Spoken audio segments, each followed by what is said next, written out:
Olá e bem-vindos de novo ao nosso podcast. Somos um grupo de estudantes de mestrado em Estudos de Cultura que concebeu a exposição O que não nos escapa, ou What We Can Hold, em parceria com o Centro de Arte Moderna Gulbenkian. A exposição reúne obras da coleção do CAM em torno da ideia de fragilidade, não a considerando como algo quebrável, mas como uma força que molda a forma como vivemos, recordamos e nos relacionamos uns com os outros. Há uma outra fragilidade inscrita neste projeto, que é a da aprendizagem. Fomos 20 curadores a pensar em conjunto, a selecionar, discordar e a tentar chegar a um consenso. E este processo levantou-nos várias questões em torno de o que significa, afinal, fazer curadoria. Como é que influencia a nossa vida, a forma de nós olharmos para o mundo e quais são as responsabilidades associadas. O que é que nós podemos aprender com a prática curatorial? E quem melhor para nos ajudar a refletir sobre isso do que alguém que trabalha com uma das coleções mais importantes de Portugal. Temos hoje o prazer de receber Leonor Nazaré, curadora sénior do CAM. O seu percurso cruza línguas, estética e crítica de arte e as suas exposições levaram-na a várias partes do mundo. Tem contribuído para moldar a forma como várias gerações se encontram com esta coleção e aceitou conversar connosco hoje. Leonor, muito obrigada por estar connosco. Sou eu que agradeço o convite. Antes de avançarmos, gostaríamos de começar com um pequeno quebra-gelo. Eu vou colocar-lhe perguntas curtas para obter respostas diretas, de modo a ficarmos a conhecê-la um bocadinho melhor. Então, a primeira pergunta é: se não fosse curadora, que profissão teria? Seria assim uma espécie de professora informal de matérias transversais. Muito abrangente. Ensino informal que pudesse abranger diferentes áreas. Ótimo. Quando está a montar, a curar uma exposição, qual é a última coisa que verifica antes de abrir as portas ao público? As tabelas e pequenos utensílios esquecidos. Ok. Uma coisa de que gosta particularmente na curadoria? Criar um conceito a partir de uma ou duas obras âncora, que são um desafio, eventualmente, para começar a pensar e a construir, e depois elaborar todo o conceito. E uma pessoa do mundo da arte ou da cultura com quem gostaria de ter uma longa conversa? Pensei num historiador e crítico de arte francês que se chama Didier Berman. Ok. É muito específico. Temos de ir pesquisar. Uma obra de arte que todas as pessoas deveriam ver ao vivo pelo menos uma vez na vida? Eu não vos vou dar uma resposta na arte contemporânea. Vou-vos dizer que de tudo o que eu vi na vida, acho que o que é mesmo imperdível são as paredes das antecâmaras dos túmulos egípcios do Vale dos Reis e das Rainhas, na margem do Nilo. Okay. É assim uma coisa de cortar a respiração, não consigo pensar em nada de mais importante. Foi a coisa que mais a impactou das obras todas que viu. O seu percurso académico é bastante invulgar. Começou com Línguas e Literaturas, depois Estética e Comunicação e mais tarde um doutoramento em Arte Contemporânea. É um percurso bastante longo. Olhando para trás, de onde acha que vem a sua forma de ler e interpretar as obras de arte? Vem de várias coisas. Primeiro vem da minha formação, não é? Em línguas e em literatura. Portanto, aliás, há uma pessoa na Faculdade de Letras que me ensina a ler obras de arte, que é o Rui Mário Gonçalves, que já morreu, que é um crítico de arte. Depois vem claro, mas isso é uma coisa muito inicial. Depois desenvolve-se uma prática, nomeadamente a fazer crítica de arte para o Expresso. Há uma componente autodidata muito forte, mas a experiência de relacionar-me com obras, porque tinha mesmo que ser, e de ter que escrever sobre elas, é uma forma de aprendizagem muito intensa. Depois vem da cultura geral, que as pessoas facilmente adquiram quando circulam em meios culturais, vem da minha experiência em Paris e vem da minha experiência de trabalhar aqui, porque para além de ser professora, que foi assim que eu comecei, no liceu, e também no ensino superior, vem da experiência de 27 anos de curadoria, de lidar com artistas, de trabalhar com pessoas deste meio as coisas vão se encaixando e vão se enriquecendo. Vão se interligando também. A Leonor já publicou cerca de uma centena de textos, entre os quais textos de exposição, vários textos de catálogo e livros sobre artistas e entrevistas. Para nós, escrever sobre as obras foi uma das partes mais difíceis deste projeto. Qual é a relação entre a sua escrita e a sua prática curatorial? A relação é total, porque a minha maneira de pensar passa muito por escrever. Eu estou muito ligada à escrita, mas isso é uma faceta, é um traço de caráter. Eu penso melhor quando escrevo. Portanto, não há dia nenhum em que eu não escreva qualquer coisa. Consegue assimilar melhor o que é que está a Eu pensar? sinto que o pensamento fica mais claro e mais diversificado se eu começar a escrever. Eu às vezes não sei o que é que penso de uma coisa, sobre uma coisa qualquer, pode não ser arte, e se eu começar a escrever, eu de repente percebo o que é que eu penso sobre aquilo. Portanto, é uma faceta caratorial. Eu estou muito ligada à escrita, sempre escrevi, e a minha relação com a arte passou sempre pela escrita. Já fez curadoria em diversos contextos institucionais a nível internacional até. Quando chega a um novo lugar para pensar numa exposição, qual é a primeira coisa que tenta prestar atenção? Primeiro, quando chego, sobretudo se for um sítio que eu não conheço, são as condições do local, as características da sala, da iluminação, a forma como a instituição comunica com o público, que tipo de sinalética é que tem, que tipo de comunicação e divulgação é que faz e como é que é a equipa com a qual eu vou ter que trabalhar.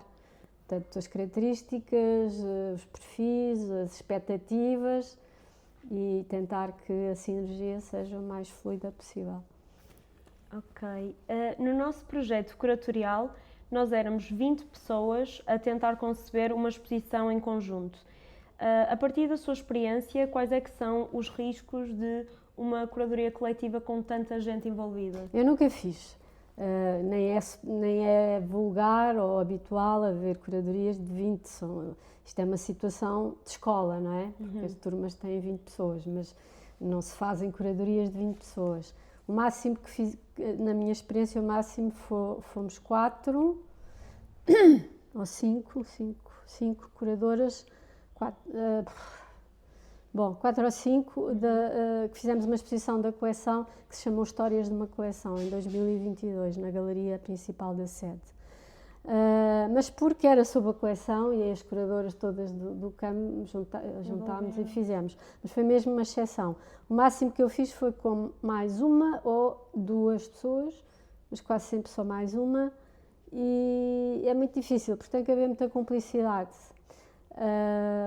Há uma pessoa com quem eu trabalho de uma forma cúmplice, que é a Helena de Freitas, e que fiz algumas exposições com ela e é fácil de fazer com ela, mas fora deste exemplo não consigo pensar em muito mais pessoas com quem eu diga, olha, vai ser super fácil, entendemos a mil maravilhas. É muito complicado, porque a exposição passa por um conceito e as interpretações são muito diferentes, e as maneiras de ver e as escolhas e as opções, pois é preciso estar sempre a negociar coisas, e tu tens que ceder em coisas. Há sempre pequenas coisas com as quais não concordas, mas vais ter que responder por elas, fazer discurso sobre elas, etc, etc. Pronto.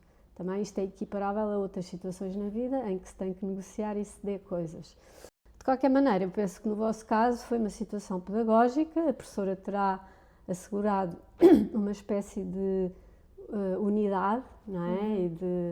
E de coesão no grupo, mas os riscos são de dispersão do foco conceptual, porque depois as pessoas começam a entender coisas, a pôr coisas diferentes por trás das mesmas palavras. Sim, é verdade. O caos eventual e a entropia nos modos e nos procedimentos para pôr as coisas em prática. Porque é difícil gerir tantas pessoas, mesmo que se distribuam tarefas, tem que haver alguém que gere. Sim. E finalmente a comunicação também pode ir em diferentes direções se não houver assim uma clareza muito muito combinada e muito consensual. Sim, temos formas de comunicar sobre o diferentes discurso também. que se quer transmitir.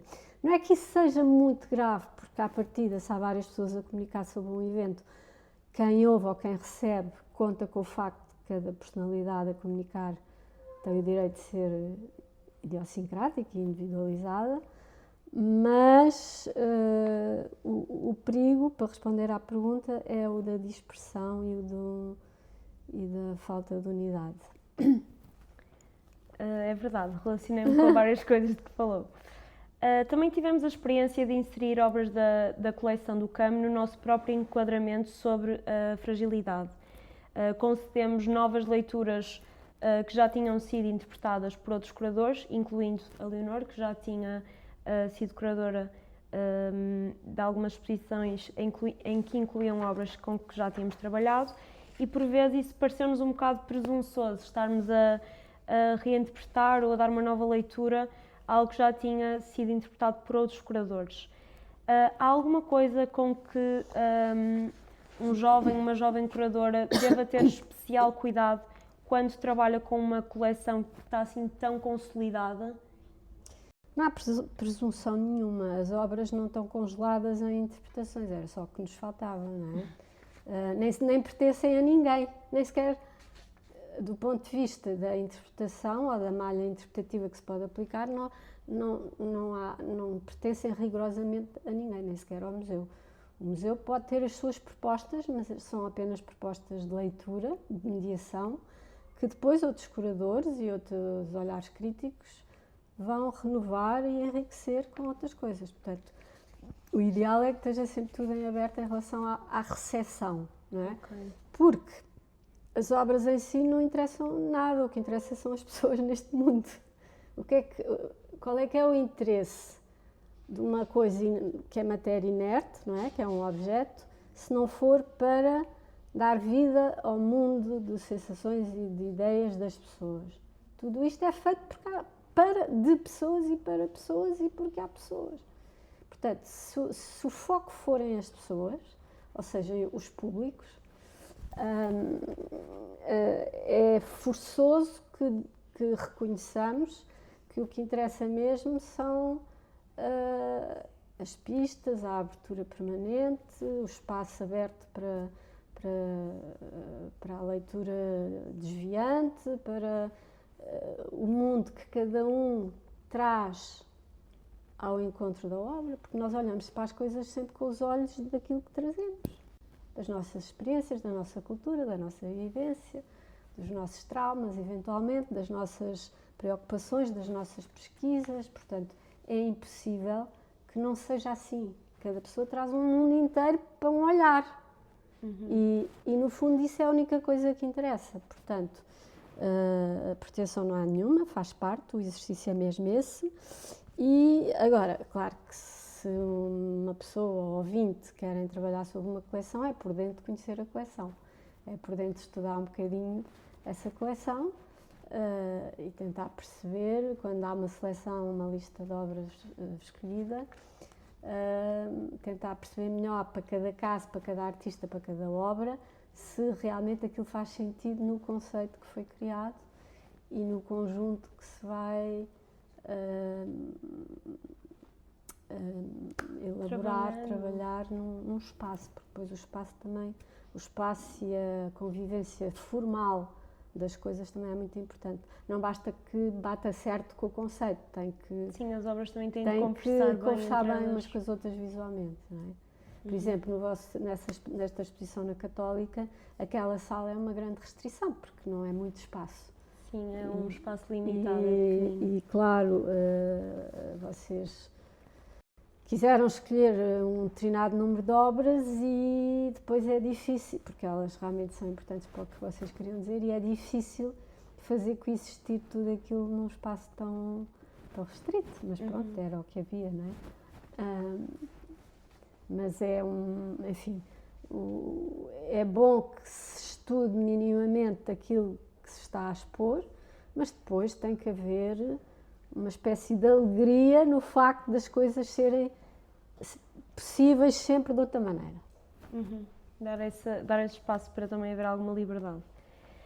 E se pudesse voltar ao início do seu percurso no CAM, em 1999, qual é que é a coisa que gostaria que alguém lhe tivesse dito? O que é que estes últimos anos dentro desta mesma coleção e a trabalhar na mesma instituição, o que é que aprendeu que não poderia ter aprendido de outra forma sem a experiência? Bom, são duas metades, não é? Vou primeiro responder o que é que eu gostaria que me tivessem dito e que não me disseram. Gostaria que, enfim, gostaria, não é grave, mas não tive noção no início e tive passado algum pouco tempo que a instituição não promove a autonomia, a autoria, estatuto de curador face a outros curadores. Portanto, aliás, o termo curadoria só surge por volta de 2010. Eu estou aqui desde 99. E porquê? Porque não se chamava curadores a ninguém, nem se gostava de falar nisso. São funcionários do museu, fazem o que for preciso fazer. Faziam um bocadinho exposições.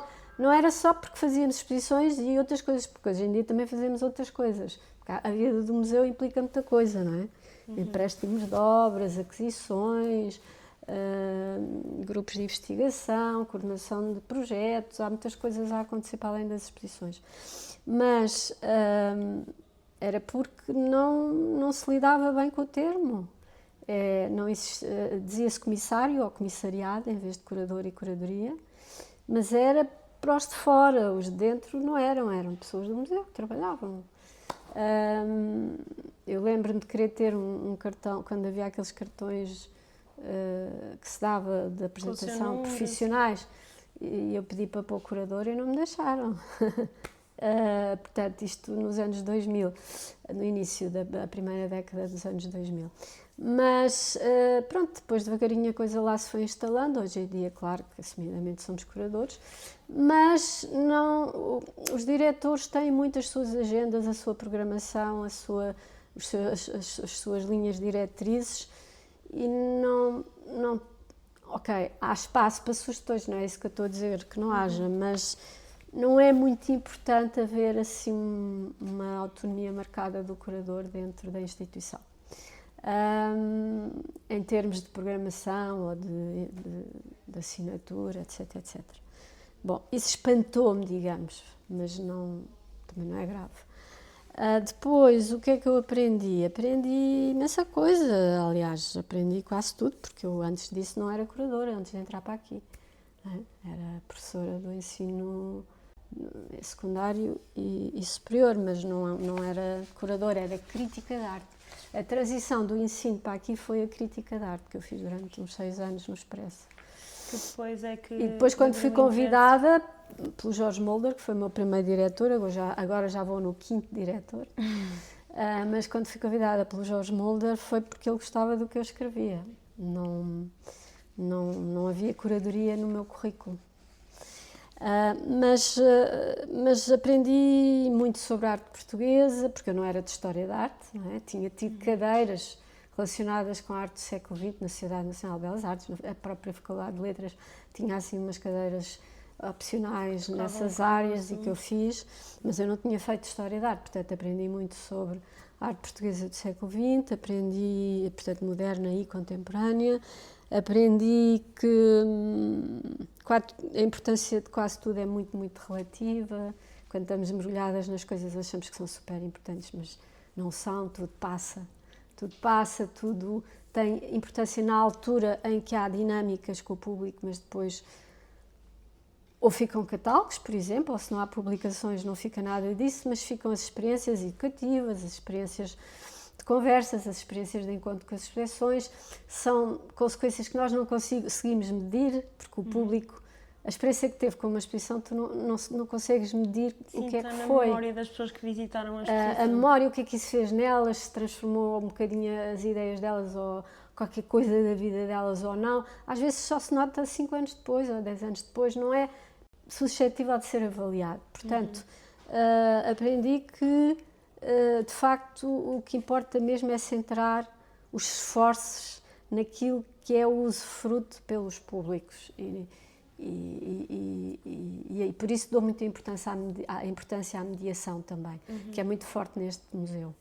No CAM, os serviços de mediação a todos os níveis, para todas as idades, para todos os tipos de público, sejam eles simples e tradicional visita guiada, ou workshop, ou projetos comunitários, ou outros de envolvimento do público, ou as conversas com curadores, todas essas coisas é de grande importância. E aprendi que, por exemplo, não vale a pena, felizmente nunca me aconteceu, trabalhar com artistas insuportáveis só porque são muito famosos e muito bons.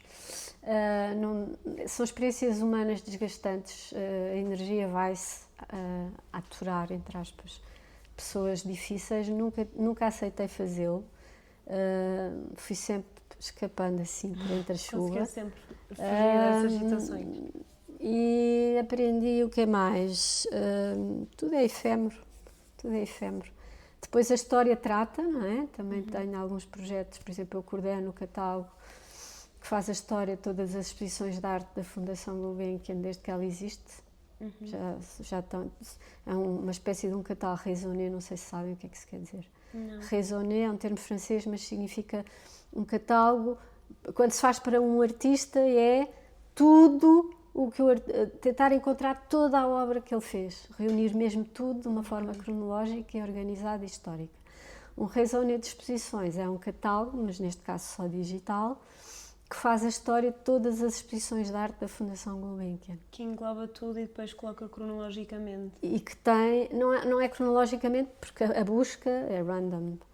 Porque tu podes procurar por nome de exposição, por data, por curador, por artistas participantes, e cada entrada tem muito material, tem as publicações que houve, a divulgação que foi feita, aquilo a que nós chamamos a fortuna crítica, ou seja, os artigos de jornal que surgiram, as fotografias da inauguração, quando havia, não é? Das obras, as obras que entraram para a coleção ou não, os catálogos, os eventos paralelos, as coisas educativas que houve ou não houve.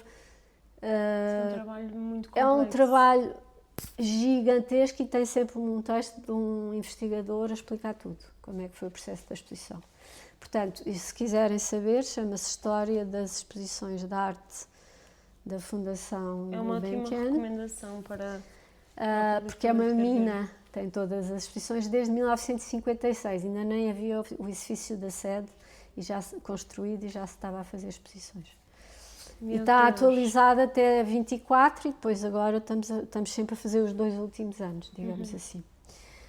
Mas pronto, isto foi um grande parênteses para dizer que... Não, mas foi interessante e assim também o público tem uma recomendação de algo para ler. É importante. E foi um grande parênteses para dizer que também coordenamos projetos, não fazemos só curadoria, também há exemplos destes. Mas a pergunta era o que é que eu aprendi. Portanto, eu aprendi a relativizar rigorosamente tudo, a não ser a importância da saúde, do prazer em fazer o que se faz, do relacionamento e da mediação e das interfaces e o que é que apostamos nas interfaces de mediação para que o museu seja vivo, para que as pessoas usufruam realmente daquilo que temos para propor e para que haja vida a circular, basicamente. A ideia central da nossa exposição gira em torno então da fragilidade, como eu referi. Quando ouve esta palavra fragilidade, qual é a primeira coisa que lhe vem à cabeça? Ou associa este conceito a quê? É verdade que a palavra fragilidade, isoladamente, normalmente tem uma conotação negativa. Uma coisa frágil é uma coisa que não se aguenta. Mas, depois, a palavra fragilidade... Portanto, a primeira coisa que vem à cabeça é a necessidade de reforçar, para deixar de ser frágil. É a primeira coisa que vem à cabeça. Mas a fragilidade, às vezes, pode estar associada a uma espécie de vulnerabilidade ou de sensibilidade aguda que pode ter a ver com uma capacidade extra de percepção ou de captação das coisas e por isso eventualmente a ideia de fragilidade pode levar-nos a um capítulo relacionado com uma espécie de cedência, de receptividade, ao invés da agressividade ou da competitividade ou da proatividade. No fundo, estamos a falar daquilo que os chineses chamam o yin e o yang. O yin é a energia mais feminina e mais receptiva, o yang é a energia mais ativa e mais masculina. Todos temos, idealmente, as duas, todos temos a tarefa, idealmente, de equilibrar as duas, independentemente da biologia, não é? E depois, obviamente, também a biologia determina um bocadinho mais de peso num sentido ou no outro, eventualmente ou não. Mas a fragilidade normalmente está mais do lado do yin, não é? E depois isso dá alguns problemas, clichês conceptuais relacionando o feminino com a fragilidade, o que pode abrir aqui um capítulo de controvérsia e ser complicado. Mas não vamos levar para aí, até porque não foi para aí que vocês levaram, penso eu, o conceito. Não. A fragilidade, por exemplo, de um objeto em porcelana pode ser uma coisa que contribui para a sua extrema beleza, só para dar um exemplo, não é? Sim, é mais raro, é mais... menos denso. Exato. Quando há menos matéria, menos densidade, isso pode encantar-nos. Mas aí estamos a falar de imaterialidade e não tanto de fragilidade. Só que a fragilidade pode estar associada a uma coisa menos densa ou menos invasiva ou menos barroca ou menos gritante. E às vezes há objetos ou artefactos ou situações que, pela sua menor densidade, dão-nos uma sensação de leveza, de delicadeza, que pode ter a ver com a ideia de fragilidade. Mas dizer só fragilidade sem mais nada não chega para irmos até este território onde eu estava aqui a navegar. Precisa de interpretar e de... Precisa de um aconchego, precisa de outros princípios que estão ali ao lado a defini-la melhor, para se perceber se é uma fragilidade. Por exemplo, se for uma fragilidade política, como eu li a certa altura nas vossas questões, pode ser um problema, porque uma estrutura política tem obrigação, entre aspas, de não ser frágil, tem a obrigação de ter solidez para funcionar. Uma fragilidade individual já é uma coisa muito mais subjetiva, para já tem a ver com o olhar. Eu posso considerar uma fragilidade uma coisa que outra pessoa considera que não é uma fragilidade, até é uma vantagem. E, portanto, é muitíssimo mais subjetivo. Queríamos também perguntar-lhe sobre algo que surgiu no nosso trabalho curatorial, que foi o problema da linguagem em torno das obras de arte. Nós passamos muito tempo a escrever sobre estas peças e, por vezes, a escrita parecia estar a bloquear-nos, em vez de abrir novas possibilidades. Como sabe quando é que deve parar de descrever a obra e deixá-la só existir por si? Bom, a obra existe sempre por si e temos que deixá-la existir por si e não temos como não deixar, porque quem chega ao espaço de exposição, ou seja, ao público, faz o que lhe apetecer. Muitos não leem nada, não lhes apetece. Sim. Outros querem ler ainda antes de ver, que é para já levar uma formatação em relação ao que vão encontrar. Outros vão fazendo simultaneamente, ora lendo, ora vendo. Portanto, é sempre possível a obra viver por si, porque ninguém é obrigado a ler nada, a pessoa só lê se quiser. Sim. Pronto. E também é bom que ela viva por si, ou seja, à exceção de algumas obras de cariz muito conceptual que não vivem sem as pessoas saberem o conceito e o conceito, a explicação, o enquadramento, e isso faz parte praticamente da obra, ou seja, não é que se esteja a explicar, é que o artista inclui-se na obra, inclusive, muitas vezes, não é? Portanto, há essas exceções, mas senão a obra tem que existir por si. Aliás, eu prefiro sempre uma obra que consegue sobreviver sem mais nada, porque é sempre mais interessante que seja assim. Porque é outro tipo de linguagem, a linguagem das artes visuais é outro tipo de linguagem. Só que a certa altura, na história da arte contemporânea, surgiram zonas híbridas ou mistas, em que a matriz conceptual foi muito forte ou performativa, as coisas da Dada, por exemplo, ou a performance nos anos 70, outras em que a questão da linguagem é quase omnipresente, como a mailing art, escrever uma carta a alguém era fazer uma obra de arte, coisas deste género, e enviá-la. Por isso, houve muitas situações na arte do século XX e XXI que trouxeram para o espaço da arte contemporânea a expressão multifacetada e incluindo a presença muito forte da linguagem. Mas a obra, voltando ao que estávamos a dizer, vive por si. Depois, há regras para a escrita no espaço expositivo. Uma tabela desenvolvida não deve ter mais do que 100 palavras. Um texto de parede não deve ter mais do que 200 ou 300. E por isso, em contextos institucionais, é preciso parar quando é preciso parar, quando se chegou a uma quantidade que está definida e que não pode ser mais e que está estudada em função do tempo de leitura das pessoas, da atenção, da concentração num texto, o que é razoável exigir a uma pessoa num espaço expositivo. Portanto, como há regras dessas, tentamos respeitar e é aí que se para. Para já, qual é o objetivo? Isso é a primeira pergunta.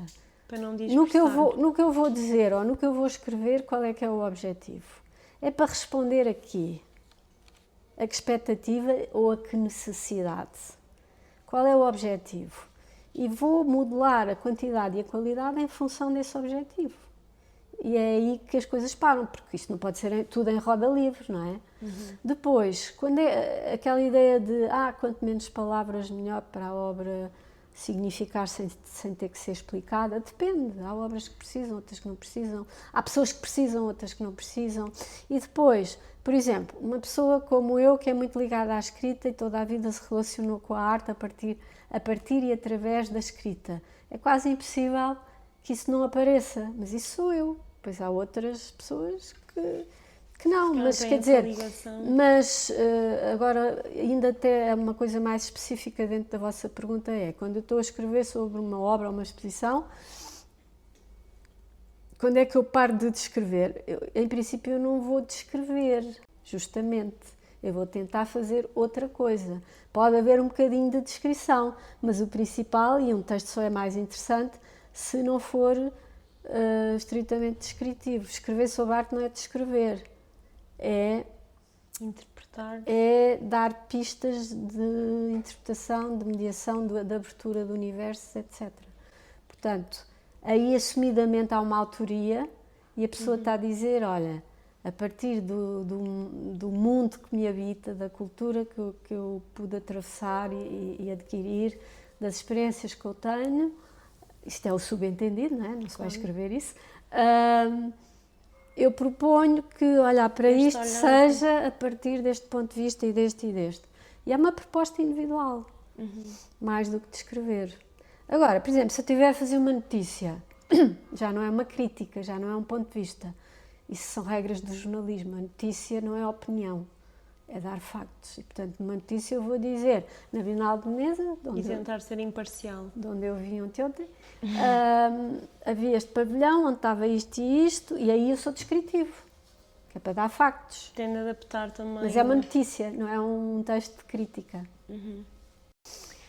E agora a última questão antes de lhe pedirmos recomendações. A Leonor acompanhou a evolução da coleção do CAM durante mais de 20 anos, bem como a entrada de práticas digitais e imateriais nos espaços museológicos. Para onde é que acha que estamos a caminhar? Acha que o objeto físico e a obra física vai sobreviver? Claro que vai. Claro que vai. Também se dizia isso dos livros, que as pessoas iam deixar de ler livros e os livros continuam a nascer que nem cogumelos. Também se dizia da música e ao culto do regresso ao vinil. Eu acho que vai sempre sobreviver desde que haja cansaço com o mundo virtual, sempre que houver necessidade das mãos mexerem em materiais, sempre que um projeto artístico exigir uma determinada quantidade de materiais ou de suportes sem os quais a obra não vai ter lugar. Eu penso que vai continuar a existir imenso. Ok. E para terminar, nós perguntamos sempre aos nossos convidados uma recomendação cultural. Um artista a quem acha que as pessoas deveriam prestar mais atenção, pode ser um artista português, e uma exposição que não deveríamos perder. Em relação vou dizer 2 artistas, Okay. mais ou menos jovens. Um chama-se João Mota Guedes e teve uma exposição na Galeria Francisco Fino, individual, há uns meses. E outro chama-se João Timóteo, teve uma exposição na Brutéria e outra nas Carpintarias São Lázaro, ali ao Martim Menezes. Ok. São duas situações que eu vi que não tinha conhecido ainda trabalho quando vi e que achei que prometem. Ok, boa. E o que é que... E uma exposição que acha que as pessoas... Não Não sei se mencionou há bocado a Bienal de Veneza, não sei se gostou. Sim, eu vou começar por dizer que ninguém devia perder a exposição da Lourdes de Castro na Sociedade Nacional de Belas Artes, porque é uma artista maior da nossa história, porque é uma espécie de retrospectiva, porque tem muitas obras de vários tipos e de vários momentos do percurso que são extraordinárias, e a exposição pode ter alguns problemas ao nível da museografia, mas isso é praticamente irrelevante perante a importância das obras que lá estão. É um dos casos em que as obras falam por si. E que as obras são avassaladoras e tudo o resto esqueçam, porque não tem importância. Portanto, é mesmo uma exposição maravilhosa. Em Veneza, gostei muito de exposições que vi fora do espaço da Bienal, nomeadamente os espaços da coleção Pinault, que são 2. Um com uma exposição da Lorna Simpson e de um outro artista brasileiro que eu não conhecia, chamado Paulo Nazaré, que é extraordinária. E no Palácio Grassi, uma pintura de Armitage, um pintor africano que é muito poderoso. Depois, na coleção, na Fundação Prada, que também tem instalações em Veneza, estava uma exposição de Richard Prince e Arthur Jaffa, que é muito, muito, muito boa. Depois, dentro da Bienal há muita coisa, o pavilhão alemão é bom, o pavilhão mexicano, mas... Já ficamos aqui com várias recomendações. São algumas ótimas. recomendações. Leonor, muito obrigada por ter vindo, estamos profundamente gratos por esta conversa e foi um prazer tê-la connosco hoje, e obrigada a todos os que nos ouviram. Podem visitar o Que Não Nos Escapa na Galeria Fundação Amélia de Melo, na Universidade Católica Portuguesa, em parceria com o CAM Gulbenkian. Vemo-nos no próximo episódio.